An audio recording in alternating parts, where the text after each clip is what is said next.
અંજારમાં ASI assistant sub inspector Arunaben Natubhai જાદવની હત્યાના આરોપી સીઆરપીએફ જવાન દિલીપ ડાંગચિયાનું અંજાર પોલીસે રિકન્સ્ટ્રક્શન કર્યું છે. પ્રાપ્ત માહિતી અનુસાર ઘટના અંજાર પોલીસ સ્ટેશનમાં ફરજ બજાવતા એએસએ અરુણાબેન જાદવની તેમના પ્રેમી દિલીપ ડાંગચિયાએ ગળું દબાવીને હત્યા કરી હતી. આરોપી Dilip Dangchiya CRPF central reserve police ફોર્સમાં જવાન તરીકે મણિપુરમાં ફરજ બજાવે છે. કારણ પ્રાથમિક તપાસ મુજબ કૌટુંબિક અથવા અંગત વિવાદમાં થયેલા ઝઘડાને કારણે ગુસ્સામાં દિલીપે અરુણાબેનની હત્યા કરી હતી. આત્મસમર્પણ હત્યા કર્યા બાદ દિલીપે પોતે અંજાર પોલીસ સ્ટેશનમાં જઈને ગુનો કબૂલ કર્યો હતો અને આત્મસમર્પણ કર્યું હતું.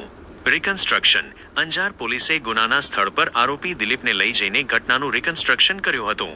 આ પ્રક્રિયા ગુનાના ઘટનાક્રમને સ્પષ્ટ કરવામાં અને પુરાવા એકત્રિત કરવામાં મદદરૂપ થાય છે. આ કેસની વધુ તપાસ હાલ ચાલી રહી છે.